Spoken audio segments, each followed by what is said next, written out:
اب یہ موقع تو نہیں ہے کہ ان تفصیلات میں جائیں.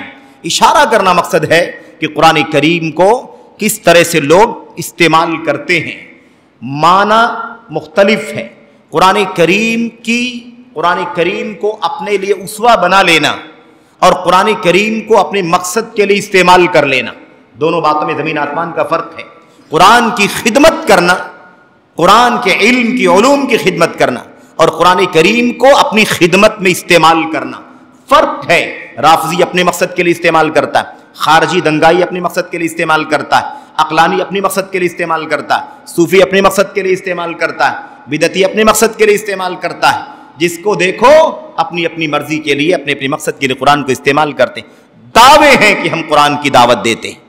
ابن مسعود رضی اللہ تعالیٰ عنہ، اللہ تبارک و تعالیٰ ہمیں ان کے زمرے میں شامل ہونے کی توفیق عطا فرمائے.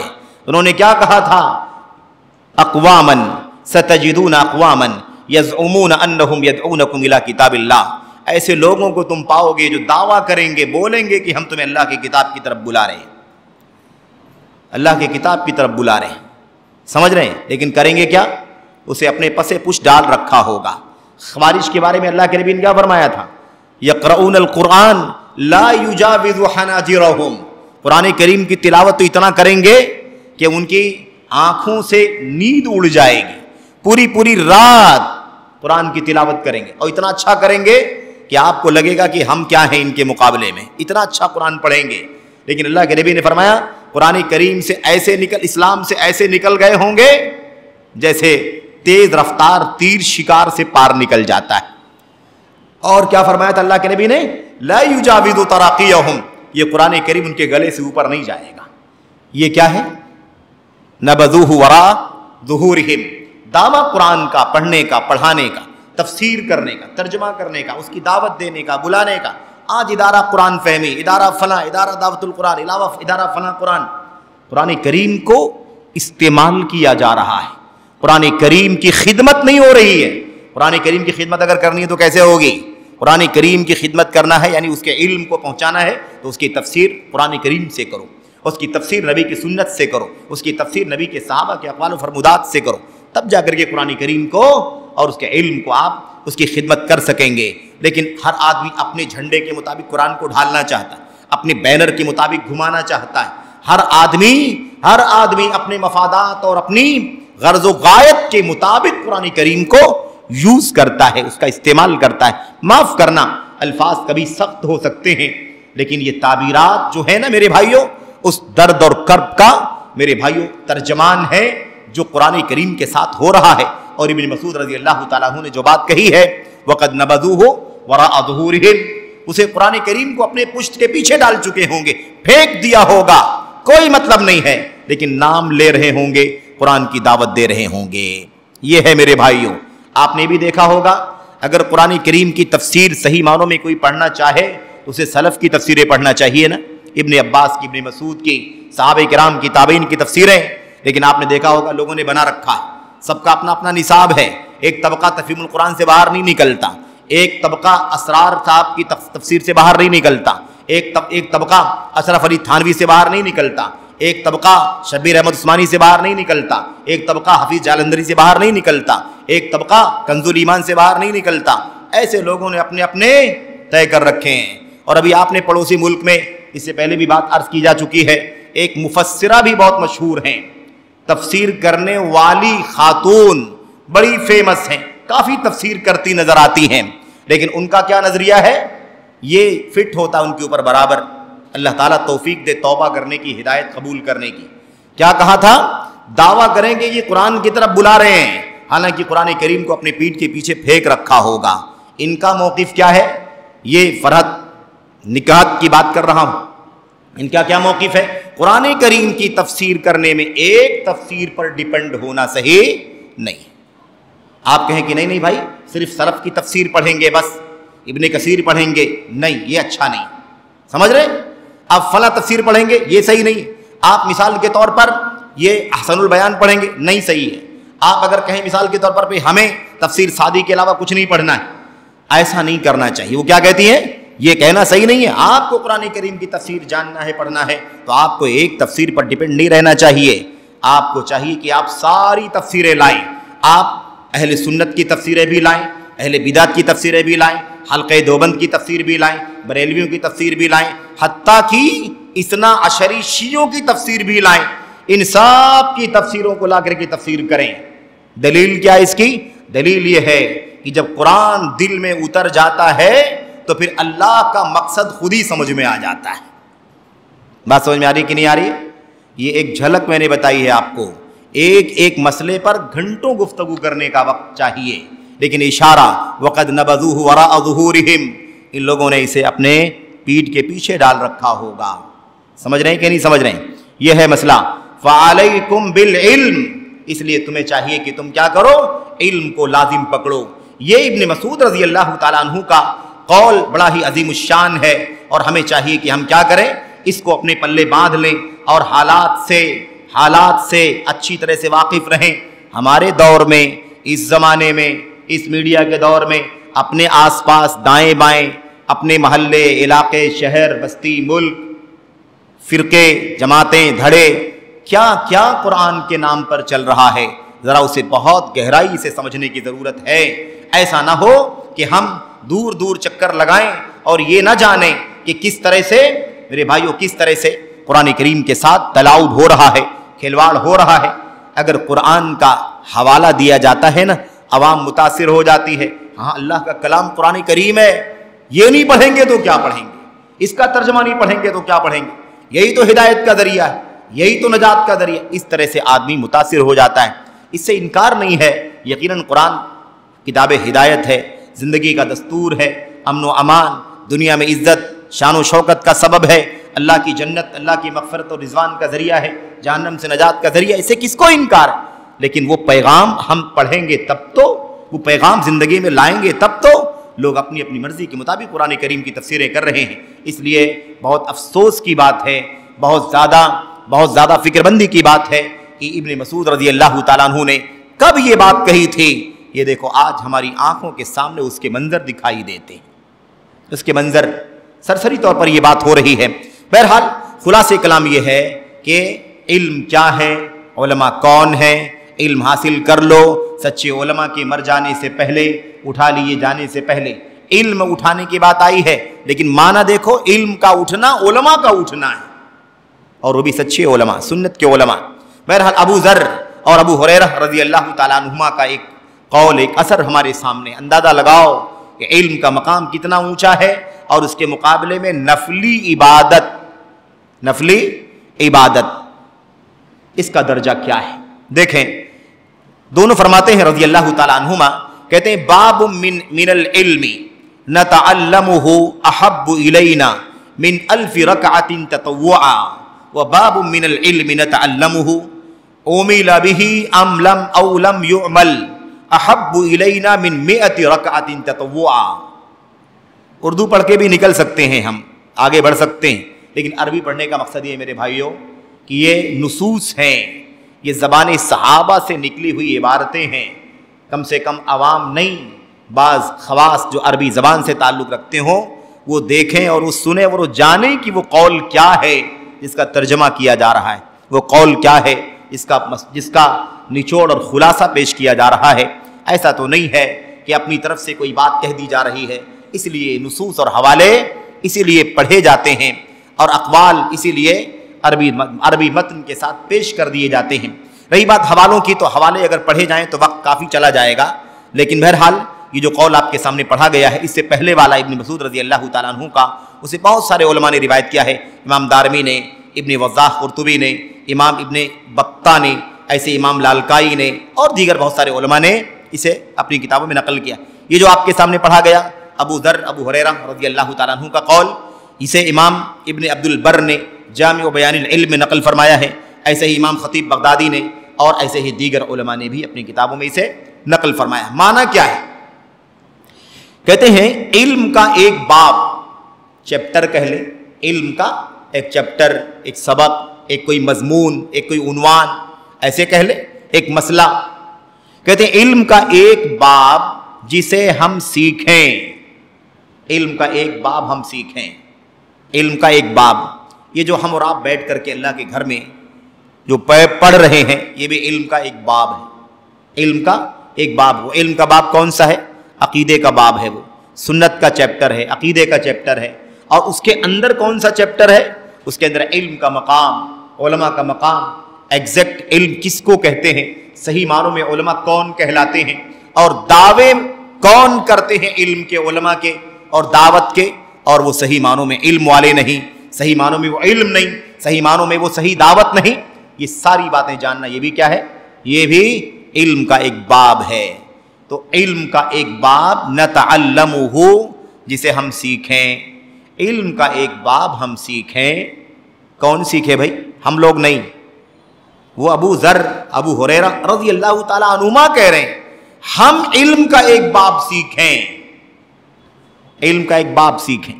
عقیدے کا کوئی مسئلہ سیکھیں, حلال و حرام کو کوئی مسئلہ سیکھیں, نبی کی سنت کو کوئی مسئلہ سیکھیں, ناسخ منسوخ کا کوئی مسئلہ سیکھیں, ایسے ہی مطلق مقید خاص کوئی مسئلہ سیکھیں. احب الینا من 1000 رکعۃ تطوعا.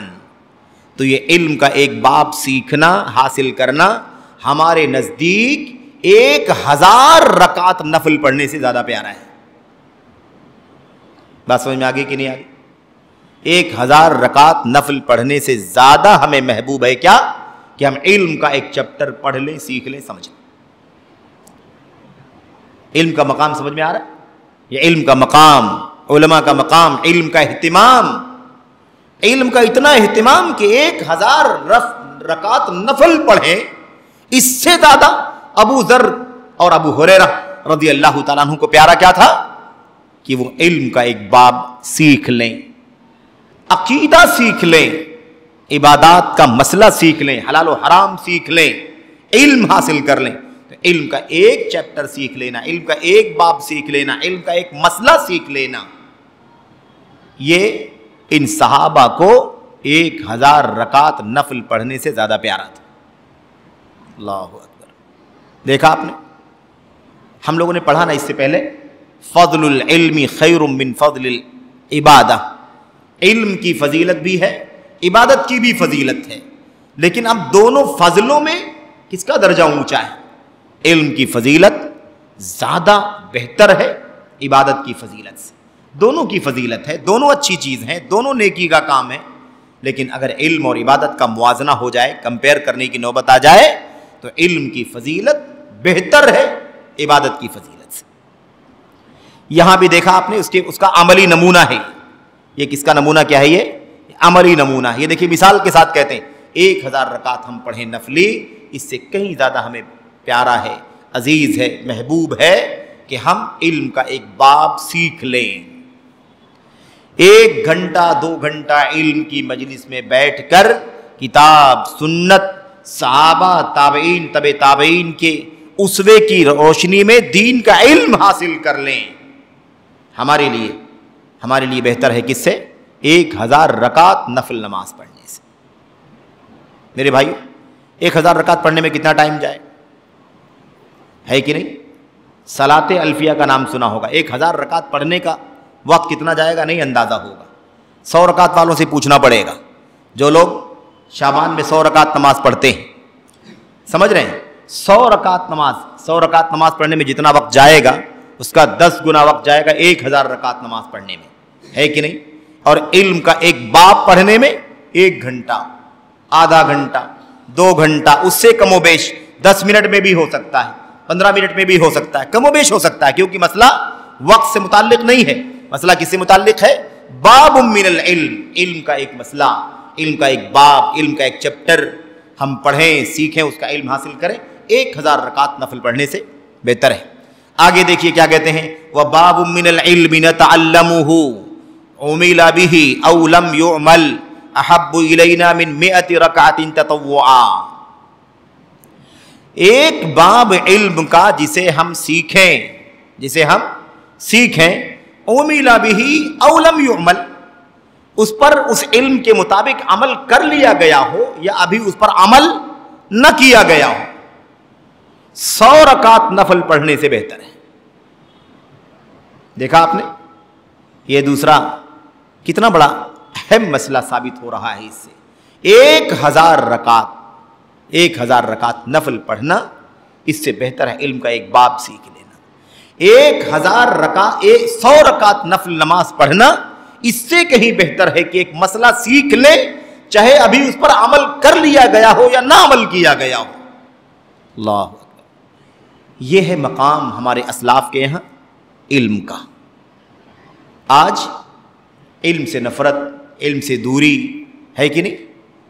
فرائض کے لیے اگر کوئی تاکید کرے تو 100% بجا ہے، ٹوکے، ڈانٹے، تنبیہ کرے، ملامت کرے، شکریہ کا مستحق ہے فرض کی کوتاہی، لیکن مطلق نوافل پڑھنا، میرے بھائی 10 رکعت نفل، 20 رکعت نفل، اس سے زیادہ نفل، اس کے لیے کوئی کوسے اور علم کے باب میں دلچسپی لینے والے کو ملامت کرے، کیا ہر دم پڑھتے رہتے ہو؟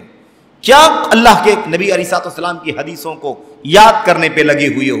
کیا اس کی شرح دیکھتے رہتے ہو؟ کیا اس کی تفسیر دیکھتے رہتے ہو؟ کیا مسائل کا استنباط کرتے رہتے ہو؟ کیا ہمیشہ علم کی مجلس میں، ہمیشہ درس، ہمیشہ پروگرام، ہمیشہ اجتماعات، ہمیشہ علمی مجالس اور علمی حلقات میں جڑے رہتے ہو؟ نفل پڑھو، 10 رکعت پڑھ چکا ہوں، 20 رکعت پڑھ چکا ہوں، یہ کر چکا ہوں، وہ کر چکا ہوں۔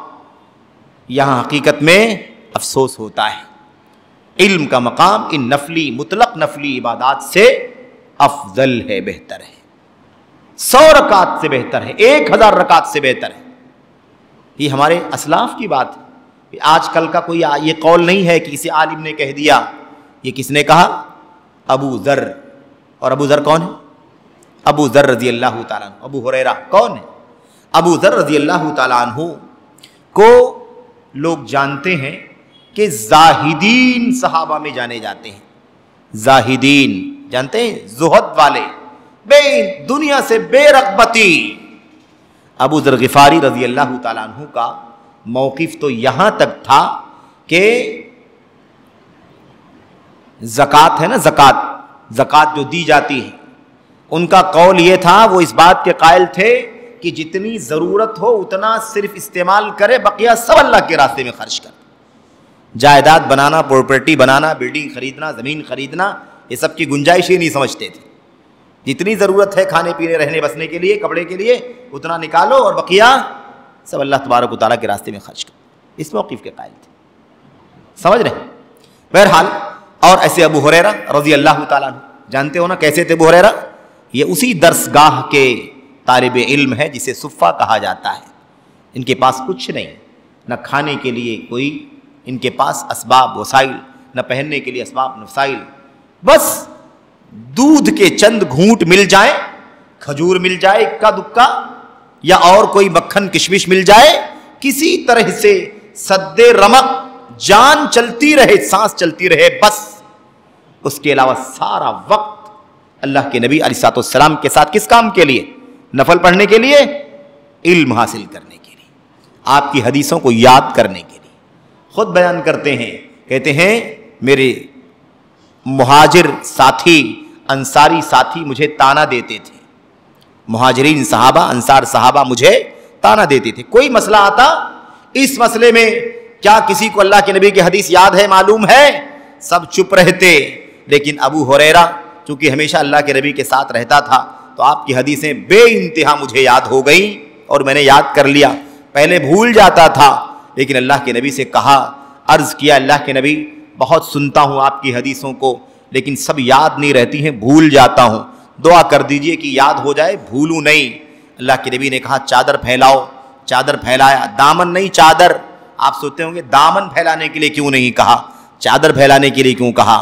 دامن تھا نہیں ان کے پاس، کپڑے تھے نہیں کہ دامن پھیلاتے، وہی چادر اوڑھ کے رہتے تھے، اسی چادر سے گزر بسر ہوتی تھی۔ اسی لیے اللہ کے نبی نے فرمایا ابسط رداءک، اپنی چادر پھیلاؤ، اور اس کے بعد اللہ کے نبی نے دعا فرمائی اور کہا اس چادر کو سمیٹ لو، چادر کو سمیٹ لیا۔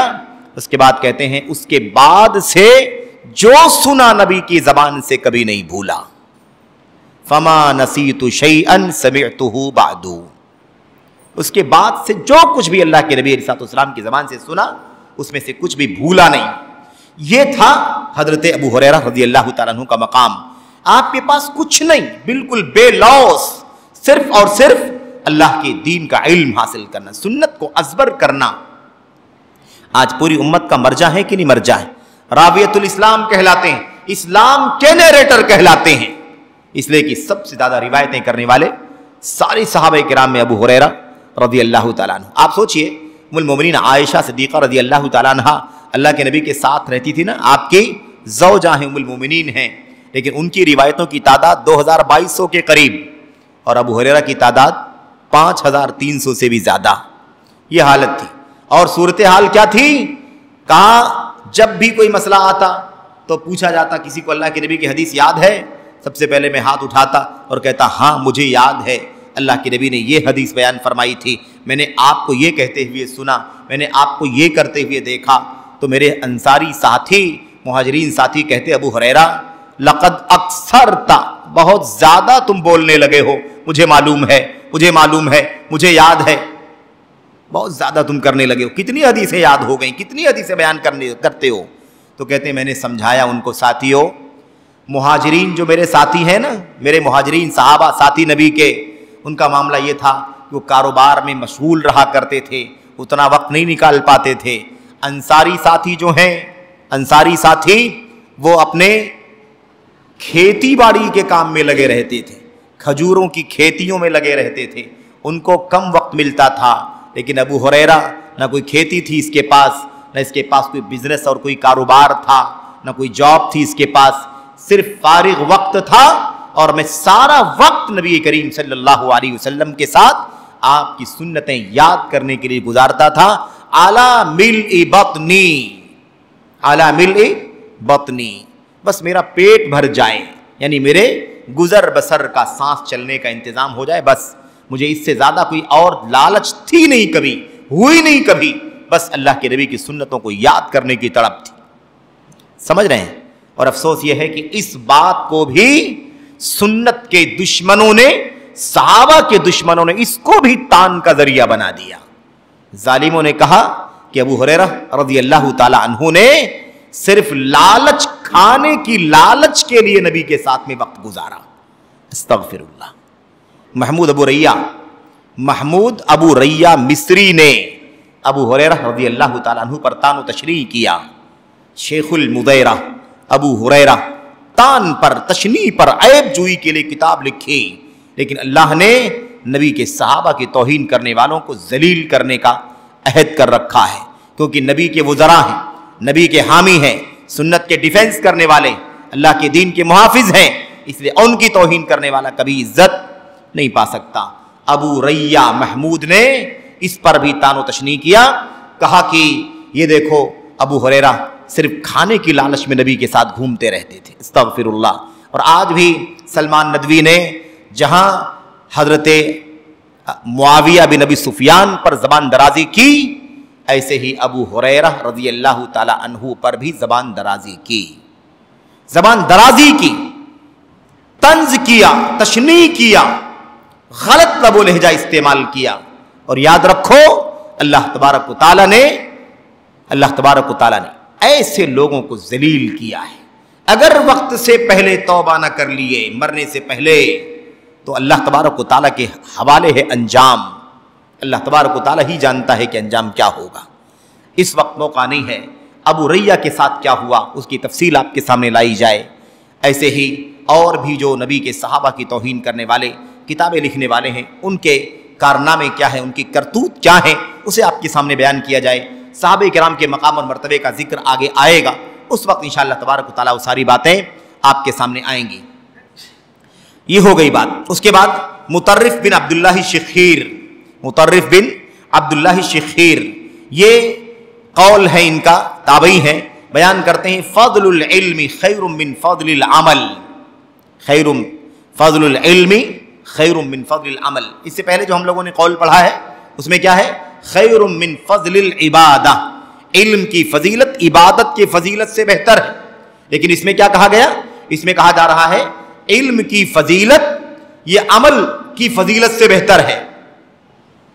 یہ عام ہے نا، عبادت کا عمل ہو یا عبادت کے علاوہ کوئی عمل ہو، عبادت کے علاوہ کوئی عمل ہو، بہرحال عمل کے مقابلے میں، عمل کی فضیلت کے مقابلے میں علم کی فضیلت کا مقام اونچا ہے۔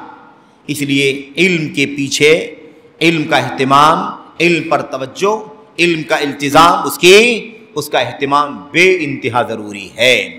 اس کا مطلب کوئی یہ نہ سمجھے کہ عمل نہیں کرنا ہے، نہیں، آپ بار بار دیکھ رہے ہیں کہ موازنہ ہے نا، موازنہ ہے۔ علم کی فضیلت عمل کی فضیلت سے بہتر ہے، علم کی فضیلت عبادت کی فضیلت سے بہتر ہے۔ علم جیسے حاصل ہو اس کے ساتھ ساتھ عمل بھی ہوتے رہنا چاہیے، یہی علم نافع کی پہچان ہے۔